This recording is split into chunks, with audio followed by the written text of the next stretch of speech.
आप सभी को ऋषि पंचमी की हार्दिक शुभकामनाएं। भाद्रपद मास के शुक्ल पक्ष की पंचमी तिथि को ऋषि पंचमी का व्रत रखा जाता है। इस व्रत को सभी स्त्री और पुरुष रख सकते हैं। खास तौर पर महिलाओं को और कन्या को इस व्रत को जरूर रखना चाहिए। मासिक धर्म के समय लगने वाले दोष के निवारण के लिए इस व्रत को साल भर में एक बार जरूर रखना चाहिए। अगर जाने अनजाने में मासिक धर्म के दौरान आपने पूजा पाठ की किसी सामग्री को छू दिया हो या फिर आपने किसी अपने घर के सदस्य को छू दिया हो, तो ऐसी स्थिति में लगने वाले दोष के निवारण के लिए हर साल ऋषि पंचमी का व्रत रखा जाता है। आज के दिन सप्त ऋषियों यानी कि ऋषि कश्यप, ऋषि अत्रि, ऋषि गौतम, ऋषि विश्वामित्र, ऋषि भारद्वाज, ऋषि वशिष्ठ और ऋषि जगदग्नि का पूजन किया जाता है। साथ ही इस दिन अरुंधति माता का भी पूजन किया जाता है। पौराणिक मान्यताओं के अनुसार ऋषि पंचमी के व्रत में हल से जुता हुआ कुछ भी नहीं खाते हैं। इस बात को ध्यान में रखकर ही व्रत रखा जाता है। आज के दिन व्रत रखने वाले भक्तों को फल, मेवा, मोरधर से बने व्यंजन या फिर समग्र की खीर खाकर ही व्रत रखना होता है। मान्यता है कि आज के दिन जो भी व्यक्ति सप्त ऋषियों का स्मरण कर उनका पूजन करता है वह सभी पापों से मुक्त हो जाता है। आज के दिन नियम पूर्वक व्रत कर कथा सुनने से आरोग्यता, सुख समृद्धि, धन, यश, मान सम्मान, वैभव की प्राप्ति होती है और अंत में मोक्ष की प्राप्ति भी होती है। तो आइए सप्त ऋषियों का ध्यान करते हुए सच्चे मन और श्रद्धा के साथ सुनते हैं ऋषि पंचमी की पावन कथा। एक समय की बात है, राजा सीताश्रव धर्म का अर्थ जानने की इच्छा से ब्रह्मा जी के पास गए और उनके चरणों में शीश निवाकर बोले, हे आदिदेव, आप समस्त धर्मों के प्रवर्तक और गूढ़ धर्मों को जानने वाले हैं। आपके श्रीमुख से धर्म चर्चा श्रवण कर मन को आत्मिक शांति मिलती है, भगवान के चरण कमलों में प्रीति बढ़ती है। वैसे तो आपने मुझे नाना प्रकार के व्रतों के बारे में उपदेश दिए हैं। अब मैं आपके मुखारविंद से उस श्रेष्ठ व्रत को सुनने की अभिलाषा रखता हूँ, जिसको करने से प्राणियों के समस्त पापों का नाश हो जाता है। राजा के वचन सुनकर ब्रह्मा जी ने कहा, हे श्रेष्ठ, तुम्हारा प्रश्न अति उत्तम और धर्म के प्रीति बढ़ाने वाला है। मैं तुमको समस्त पापों को नष्ट करने वाला सर्वोत्तम व्रत के बारे में बताता हूँ। यह व्रत ऋषि पंचमी के नाम से जाना जाता है। इस व्रत को करने वाला प्राणी अपने समस्त पापों से सहज छुटकारा पा लेता है। जीवन में सुख समृद्धि, धन, वैभव, ऐश्वर्य सब भोगकर अंत में मोक्ष को प्राप्त करता है। ऋषि पंचमी की पौराणिक कथा के अनुसार विदर्भ देश में कुंतक नामक एक सदाचारी ब्राह्मण रहता था। उसकी पत्नी बड़ी ही पतिव्रता थी, जिसका नाम सुशीला था। उस ब्राह्मण के एक पुत्र तथा एक पुत्री, दो संतान थी। विवाह योग्य होने पर उसने समान कुलशील वर के साथ कन्या का विवाह कर दिया। देवयोग से कुछ दिनों बाद वह विधवा हो गई। अतः विधवा होने के बाद वह अपने कन्या धर्म का पालन करते हुए अपने पिता के यहाँ ही रहकर अपना समय बिताने लगी। बेटी को अल्पायु में विधवा हुए देख ब्राह्मण बहुत ही दुखी हुआ। वह अपना सब घर बार अपने पुत्र को सौंपकर पत्नी और कन्या को लेकर गंगा जी के किनारे चला गया और वहाँ आश्रम बनाकर वेदों का पठन पाठन करने लगा। उनके पास कुछ ब्राह्मण भी वेद पढ़ने के लिए आने लगे। कन्या अपने धर्म का पालन करते हुए अपना समय बिता रही थी। वह नित्य प्रति मन लगाकर अपने माता पिता की सेवा किया करती थी। एक दिन सब कार्यों से थककर वह एक पत्थर पर जाकर लेट गई और उस पत्थर पर ही उसको निद्रा लग गई। वह इतनी ज्यादा थकी हुई थी कि उसे कुछ सुध भी न थी अपने शरीर की। भगवान की गति से अर्धरात्रि में अचानक उसके शरीर में कीड़े उत्पन्न हो गए। शिष्यों ने जब गुरु कन्या के शरीर पर कीड़ों को देखा तो जाकर उन्होंने अपनी गुरु माता को बताया। पुत्री के शरीर में कीड़े उत्पन्न होने की बात सुनकर ब्राह्मणी कर्म विलाप करती हुई उस पत्थर के पास जा पहुंची, जहाँ पर उसकी पुत्री बेसुध पड़ी हुई थी। उसके शरीर पर कीड़ों को देखकर वह बहुत दुखी हुई और विलाप करते करते वह ब्राह्मणी अचेत हो गई। जब उन्हें होश आया तो उन्होंने अपनी पुत्री को गोद में उठाया और अपने पति उत्तम के सामने जाके रख दिया।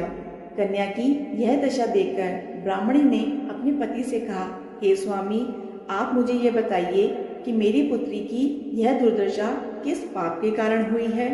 अपनी पत्नी की बातों को सुनकर उत्तम मुनि थोड़ी देर के लिए शांत होकर हृदय में भगवान का ध्यान करने लगे। उन्होंने अपने ज्ञान शक्ति के द्वारा कन्या के पूर्व जन्म के सारे वृत्तांतों को जान लिया।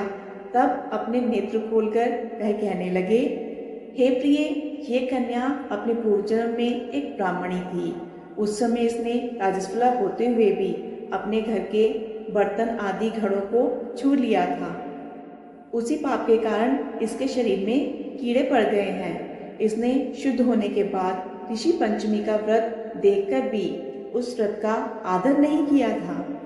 उस व्रत के दर्शन के प्रभाव से इसे इस जन्म में उत्तम ब्राह्मण कुल तो प्राप्त हुआ, लेकिन उस व्रत का अनादर करने के कारण इसके शरीर में कीड़े पड़ गए हैं। मुनि के वचन सुनकर ब्राह्मणी बोली, हे स्वामी, जिस व्रत के केवल दर्शन मात्र से उसे इस जन्म में इतना उत्तम कुल प्राप्त हुआ और जिसका तिरस्कार करने से इसका शरीर कीड़ों से भर गया, कृपा कर कर आप उस महान व्रत को मुझे बताइए। तब उत्तम मुनि प्रसन्न होकर कहने लगे, हे सुशीले, वह व्रत सब व्रतों में उत्तम है। उस व्रत के प्रभाव से सब कष्ट नष्ट हो जाते हैं। इस व्रत को धारण करने वाला व्यक्ति दैहिक, भौतिक और दैविक तीनों प्रकार के कष्टों से छूट जाता है। व्रत को धारण करके स्त्रियां सौभाग्यों को प्राप्त करती हैं। यह महान व्रत भादो मास के शुक्ल पक्ष की पंचमी को रखा जाता है। इस व्रत के प्रभाव से उसे अपने पूर्व जन्म का स्मरण रहता है। तब मुनि के कहने पर ब्राह्मणी ने अपनी कन्या के निमित्त इस व्रत को रखा और इस व्रत के पुण्य प्रभाव से उसके शरीर के कीड़े और उसका रोग दूर हो गया। तब से ऋषि कन्या भी ऋषि पंचमी का व्रत रखने लगी और उसके जाने अनजाने में किए हुए सभी पापों का नाश हो गया। एक दूसरी कथा के अनुसार सतयुग में विदर्भ नगरी में शैलजीत नामक राजा हुए थे। वह ऋषियों के समान थे। उन्हीं के राज में एक कृषक सुमित्र था। उसकी पत्नी जयश्री अत्यंत पतिव्रता थी। एक समय वर्षा ऋतु में जब उसकी पत्नी खेती के कामों में लगी हुई थी तो वह राजस्वला हो गई। उसको राजस्वला होने का पता लग गया, फिर भी वह घर के कामों में लगी रही। कुछ समय बाद वह दोनों स्त्री पुरुष अपनी अपनी आयु भोग कर मृत्यु को प्राप्त हुए। जयश्री तो कुतिया बनी और सुमित्र को राजस्वला स्त्री के संपर्क में आने के कारण बैल की योनि मिली, क्योंकि ऋतु दोष के अतिरिक्त उन दोनों का कोई अपराध नहीं था। इसी कारण से इन दोनों को अपने पूर्व जन्म का समस्त विवरण याद रहा। वह दोनों कुतिया और बैल के रूप में उसी नगर में अपने बेटे सुचित्र के यहाँ रहने लगे। धर्मात्मा सुचित्र अपने अतिथियों का पूर्ण सत्कार करता था। अपने पिता के श्राद्ध के दिन उसने अपने घर ब्राह्मणों को भोज के लिए नाना प्रकार के भोजन बनवाए। तब उसकी स्त्री किसी काम के लिए रसोई से बाहर गई हुई थी तो एक सर्प ने रसोई की खीर के बर्तन में विष वमन कर दिया। कुतिया के रूप में सुचित्र की माँ कुछ दूर से यह सब देख रही थी। पुत्र की बहू के आने पर उसने पुत्र को ब्रह्म हत्या के पाप से बचाने के लिए उस बर्तन में मुंह डाल दिया। सुचित्र की पत्नी चंद्रवती से कुतिया का यह कृत्य देखा ना गया और उसने चूल्हे में से जल्दी लकड़ी निकालकर कुतिया को मारी।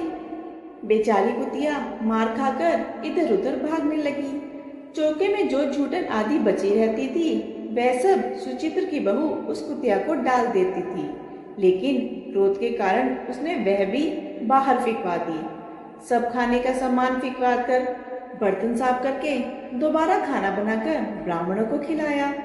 रात्रि के समय भूख से व्याकुल होकर वह कुतिया बैल के रूप में रह रहे अपने पूर्व पति के पास आकर बोली, हे स्वामी, आज तो मैं भूख से मरी जा रही हूँ।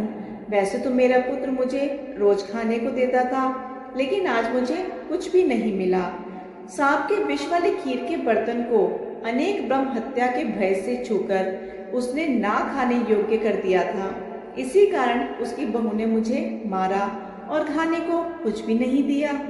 तब वह बैल बोला, हे भद्रे, तेरे पापों के कारण मैं तो इस योनि में आ पड़ा हूँ और आज बोझा ढोते ढोते तो मेरी कमर भी टूट गई है।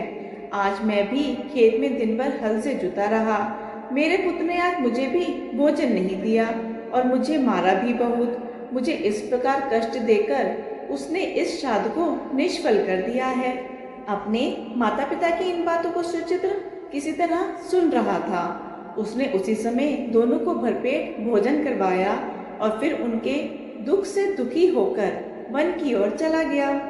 वन में जाकर ऋषियों से पूछा कि मेरे माता पिता किन कर्मों के कारण इस नीची योनि को प्राप्त हुए हैं और अब किस प्रकार से मैं इनको छुटकारा दिला सकता हूँ। तब सर्वत्वा ऋषि बोले, तुम इनकी मुक्ति के लिए पत्नी सहित ऋषि पंचमी का व्रत धारण करो तथा उसका फल अपने माता पिता को दे दो। भाद्रपद महीने की शुक्ल पंचमी को मुख शुद्ध करके मध्या में नदी के पवित्र जल में स्नान करना और नए रेशमी कपड़े पहनकर अरुंधति सहित सब ऋषियों का पूजन करना। इतना सुनकर सुचित्र अपने घर लौट आया और अपनी पत्नी सहित विधि विधान से पूजन व्रत किया। उसके पुण्य से माता पिता दोनों पशु योनियों से छूट गए।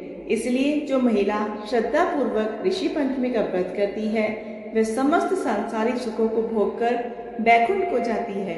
तो यह थी आज की ऋषि पंचमी की पावन कथा। आशा है आपको ये कथा पसंद आई होगी। आप सभी से निवेदन है, कृपया करके इस वीडियो को लाइक जरूर कीजिएगा। आपका एक एक लाइक मेरे लिए बहुत ही महत्वपूर्ण है और ऐसी और कथाओं के लिए चैनल को सब्सक्राइब जरूर कीजिएगा। धन्यवाद।